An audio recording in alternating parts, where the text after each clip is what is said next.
Hello and welcome to the latest episode of Preserving History and Democracy. My name is Cynthia Mendoza, Communications Coordinator for the Doña Ana County Clerk's Office, and I am joined today by our amazing producer, Bernardine Caporale. How are you, Bern? I am great. How are you? I'm doing great. We have another, I say this every time, but I truly mean it. You have an incredible guest for us. I'm Who's gonna so talk excited, something- yes. Yes. Do you want to introduce our guest and what he'll be talking about today? Sure. Our guest today is Dr. Richard Meltzer, PhD. He's a retired history professor from the University of New Mexico, Valencia, and he's a published author of a number of history books. I have one book with us today that he wrote, Fred Harvey Houses of the Southwest. It's a fascinating topic. We had one Harvey House here in Rincon, so therefore we can bring it to you for Doña Ana. It's a fascinating topic, and I can't wait to get started. Thank you for joining us today, Dr. Meltzer. Well, it's a pleasure to be with you. I always enjoy talking about the Harvey Houses and the amazing Harvey Girls. Awesome. Do you want to begin by telling us a little bit about yourself? Well, I'm a very eclectic historian. I'm interested in many different things. Sanatoriums, I wrote a book about sanatoriums, mining towns, the flu epidemic, Harvey Houses. So it takes me in many different directions. I was a docent at the Belen Harvey House. It's a museum here in Belen, and I was a docent there for about 10 years. So I met a lot of people who came through who knew the Harvey Girls. Some of them were relatives. And so I just got really curious and began to do the research. So prior to the Harvey Houses, what was train travel like and for the average passenger? Well, it was a lot better than the old stagecoaches, but it still had a lot to be desired. It was long and uncomfortable. And the main problem, one of the main problems for passengers was food, getting the meals, because they would stop in various towns. And the usual story was they get off the train and they go into a local little restaurant and they'd order their food. And just as their food was being served, the whistle would blow for the train to leave. Oh, time to go. Yeah. So they had to leave the food behind. Of course, they had to pay. I don't know if they had doggy bags, but it wasn't satisfactory at all. Right. And thank goodness the Santa Fe Railroad came up with the idea of the Harvey Houses. This sounds like a problem crying for a solution. Enter Fred Harvey. Where did he come from, and what was his experiences that brought him to the railroad? He came from England originally. He was only 17 years old. It's the usual rags to riches story here. He came from England to New York City, where he was essentially a busboy. He worked in a restaurant, and it was a very good experience because it was his first time at a restaurant, and the owners of the restaurant were kind of finicky. They liked everything clean and just right, and so that's how he was taught. So he went from New York to New Orleans to St. Louis, and finally to Topeka, and then finally out here to New Mexico. Okay. What was his first restaurant and who were his servers? Yeah, the first restaurant was opened in Topeka in 1876. He had a partner, a very bad partner, but he became known. In Topeka and with the railroad workers, management, for it's the three things we look for when we go to a restaurant: fine food. We're not too fussy here. Good prices and great service. And he provided those things. Got the attention of the railroads, and he made an offer to one railroad, and they were foolish enough to turn him down. Then he offered a deal to the Santa Fe Railroad, which was just building further and further west at this time. And the deal was that he'd run these Harvey Houses, these restaurants along the railroad routes in the various towns on the route, especially every 100 miles. Those are division points. The trains have to stop in those days for fuel and water. So while they were doing that, they figured they could serve the passengers at the same time. What a great idea. Right. It's one heck of a trick because it was only 30 minutes long, but they were so efficient they could do it. So we've all heard of the Harvey Girls. How did this come to be, and what were the requirements that Fred Harvey requested of them? Yeah, Fred Harvey advertised in newspapers, mostly in the Midwest. Very interesting. He didn't advertise in the Albuquerque Journal. He apparently wanted mostly young women from the Midwest, very often from small towns. And so the requirements were that you had to be 18 to 30 years of age.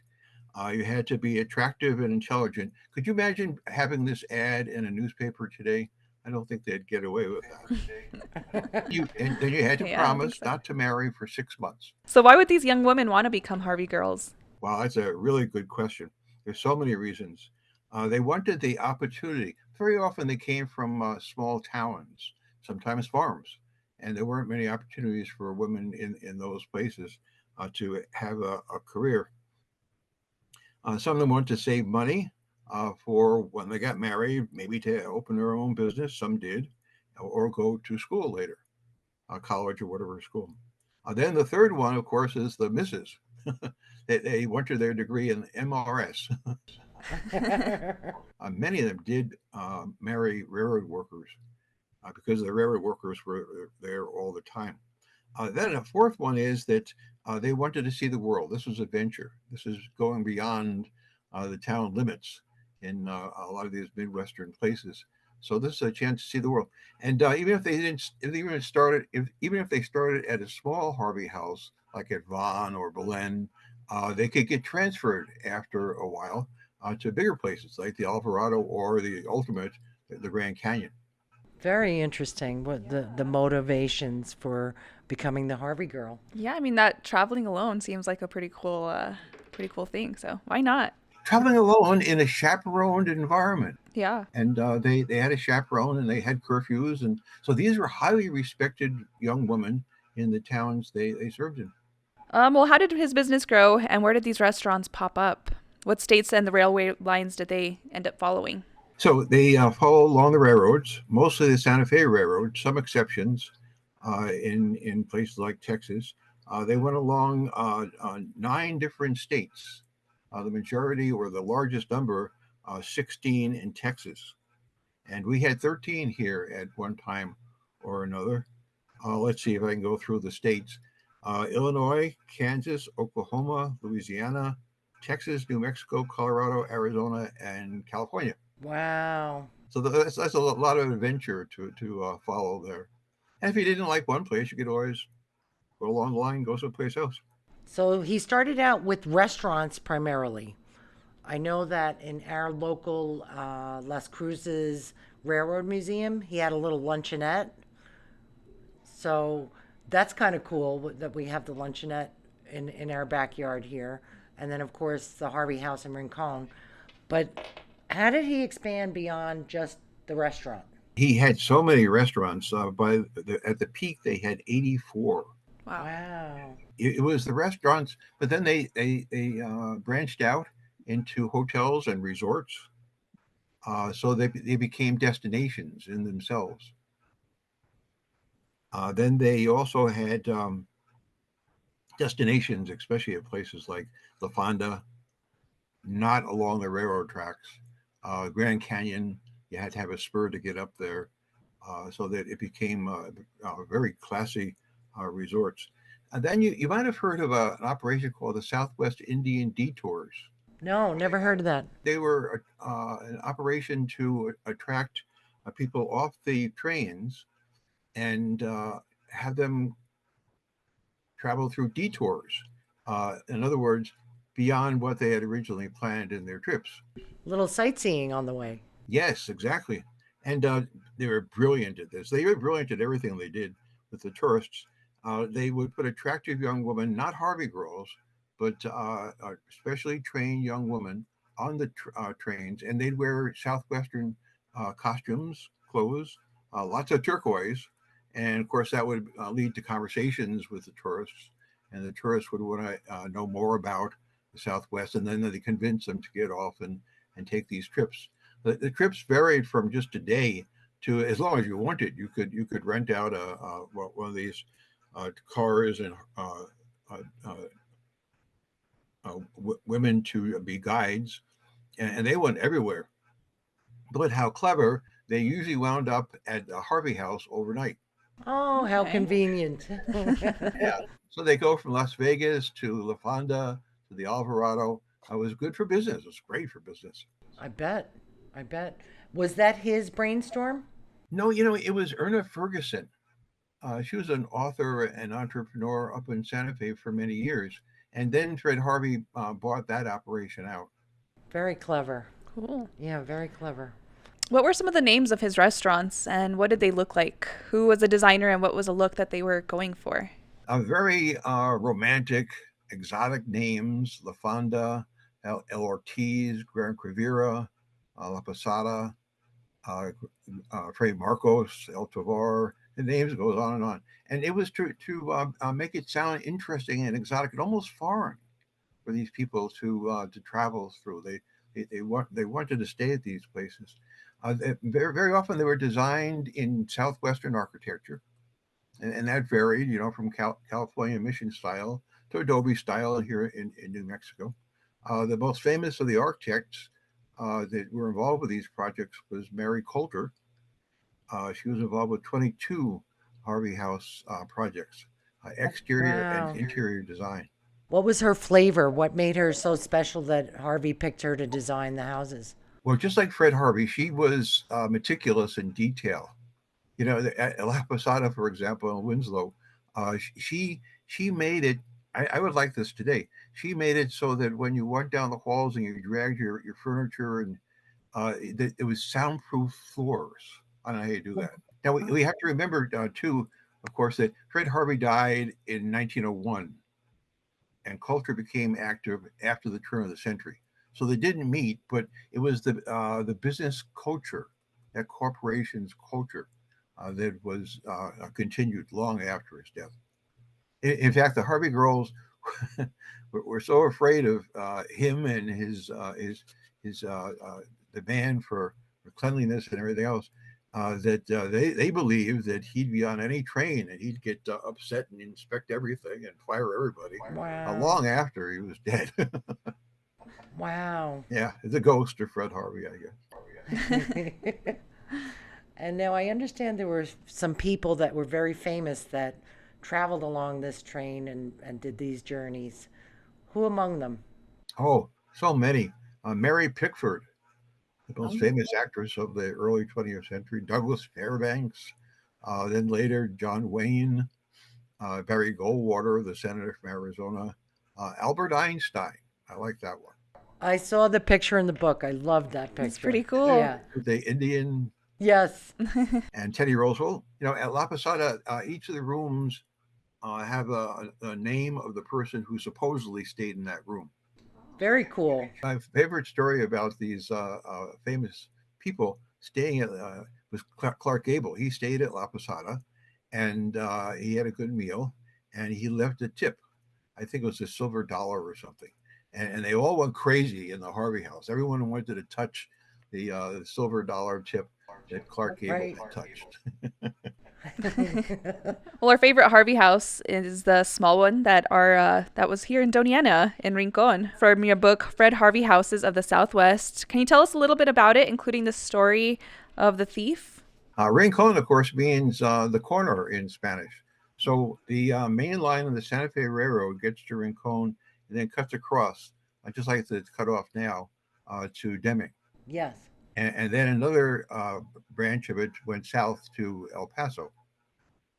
So it was a small operation. It started in 1883, which would have been one of the first. The Santa Fe Railroad came through in 1880. I only had 11 guest rooms. It wasn't just a restaurant, it was a small hotel. This story is about a Harvey girl at Rincon, and she was going to have a break, a little vacation. So she left, but before she left, she broke into her roommate's, another Harvey girl's, trunk and stole money Oh boy. and also some jewelry.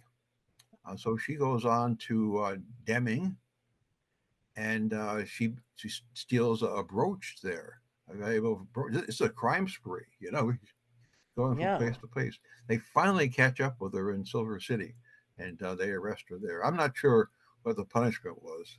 So we saw Einstein in the feathered headdress. And in that picture, there's also other Native Americans. Um, what role did they play in the Harvey houses? Again, this is the Fred Harvey's brilliance at marketing. To make the not only the buildings and the interiors uh, seem exotic and different, but also to involve local people, especially Native Americans. This is what's called cultural tourism, Okay, yes. and so Fred Harvey did, and his crew did a great job at recruiting Native Americans. They bought went out into the pueblos and onto the reservations and bought all sorts of pottery and rugs and jewelry they could sell at the Harvey houses, especially at Alvarado and at the Grand Canyon. Those are the most famous. And then in certain places like the Alvarado and down here in Belen, the Pueblo Indians, the craftsmen, would actually sell the goods to the people. There were so many at the Alvarado and at the Grand Canyon that they built little villages, tiny little areas where these people lived. What was the name of the house at the Grand Canyon? Yeah, the original, the big house is El Tovar, and of course, thank goodness it's still there. 87 rooms, 150 seats in the dining room, and all the finest chefs. Then later on, that was a very expensive place to stay. So in order to serve other people, they built the Bright Angel, which is a spectacular place, but a little more reasonable in cost. Location, location, location, huh? They had so many Harvey Girls and crew members, staff members there. They built a whole series of dorms right there on site, so they could live there and work. So, what brought a decline in the railroads and the Harvey House? There's three main things. First, the Depression. People weren't traveling as much anymore, taking vacations. Then there wasn't as much cargo going back and forth on the trains, so there was less demand for the at the Harvey houses, and so they began to close one by one. The one here in Belen closed in 1938. The second thing is the railroads began to use diesel fuel rather than coal. And with diesel fuel, you don't have to stop every 100 miles and get coal and water. And so Fred Harvey realized this. And so he began to create dining cars, special dining cars, where you could Oh, get Fred very Harvey clever. food. But they were sharp. They adjusted to changes in the economy. They weren't Harvey Girls on the railroads. They didn't have detours anymore, but they were still famous for their high quality food. The last one is, of course, the introduction of new forms of transportation, cars and buses, and later airplanes. Although Fred Harvey at least the company, you got to admire them, they had a Harvey House at the Albuquerque Sunport, the airport. I have to tell you that your book tells a beautiful story in the photographs. Thank you for gathering all of them and putting this book together. I can't wait to read some of your other books now because you've piqued my curiosity on it. Your eclectic approach. Why do you think it's so important that we remember Fred Harvey and the Harvey houses? Well, I think we should remember them because they did so much to help preserve Native culture, architecture, crafts, respecting them. The Native Americans for many years didn't like to have their pictures taken. There were some exceptions. LA at the Alvarado, for example, didn't mind at all, but they tried to respect the native cultures as much as possible, as well as building up the opportunities for Native Americans and Hispanic women later. They were hired, especially during World War II. So respect for the native culture and cultural tourism, which is really, of course, continued and increased over the years. Then they were famous and should be remembered and admired for their efficiency, their successful business model. When you think about it, they were one of the first chain Right. operations in the United States, restaurants and also hotels. When they closed in 1968, they were the sixth largest food operation in the country. Wow. They were still going well, and I think they could have gone longer if they really wanted to, but they did sell to MPAC in 1968, although some of them still exist. So we still have some Harvey houses. Thank goodness they're not all destroyed. The Alvarado came down in 1970. It's not that long ago. No, it's not. And when I taught my students about the Harvey houses and the demolishment of the Alvarado, I always bemoaned the fact. But there was one student who said he worked there in 1970, and in the kitchen there was so much grease behind the stoves that if there was a fire, the whole thing would have gone up. Wow. So it would have taken millions of dollars to remodel that place and others. Right. Now it's the transportation center. The trains come in there. The rail runner runs through there. And it's the exact same architecture, California mission style architecture, as the Alvarado, which is really neat to see. That is very cool. Then La Fonda, of course, is still open. La Right. Posada is still open if you want to stay in Einstein's room or something. El Tovar, of course. La Castaneda is the most recent remodel in Las Vegas.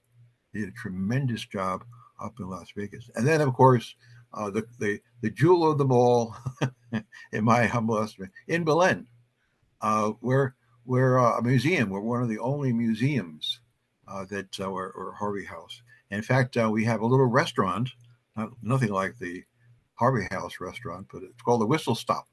And that place is crowded. I bet. Now, it's closed at the moment. They're remodeling, but they're supposed to be opening just in a couple of weeks. So they get tourists from all over the world still. It's a famous place that's still with us. That's awesome. Have you stayed at multiple of them, or have you stayed at one? Well, La Fonda, La Posada. Yeah, I guess those are the two. I was thinking Belen, but it's only because I spent so many hours there. And they have ghosts. Oh, they have ghosts. Of course they have ghosts. Wow. Yes. Yeah. Do you have any ghost stories for us? Oh, yeah. There was a docent who was sitting in the office there, and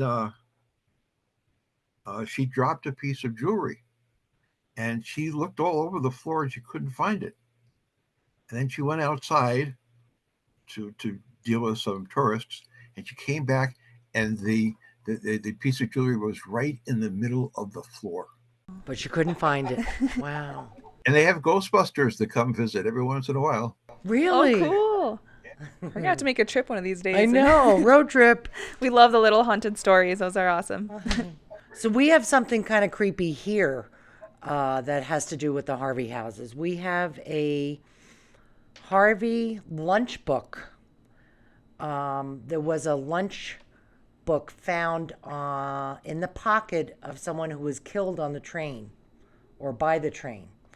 And he had this, we have the coroner's report of this unknown worker, but he had his 5-cent lunch book in his pocket when he died. And it was a Harvey lunch book. Well, it's really cool hearing these stories and about something that's so historic. And I know. I just love that he was this young Englishman that came from nothing and created this masterpiece. It reminds me of Howard Johnson's almost. It's sort of the prototype for Howard Johnson's. Well, thank you so much, for coming in My pleasure. and sharing this great history with us. All right. I'd like to talk to you about some of your other interesting topics, but we'll save that for another time. well, that does it for this episode of Preserving History and Democracy. We want to thank our special guest once again, Dr. Richard Meltzer, for joining us. Thank you, Bern, for finding a great topic once again. Love it. And thank you, Jacob Slaughter, for doing everything behind the camera and editing and all that great stuff. Make sure to follow us on all our social media and listen to us wherever you listen to podcasts. We'll see you next time.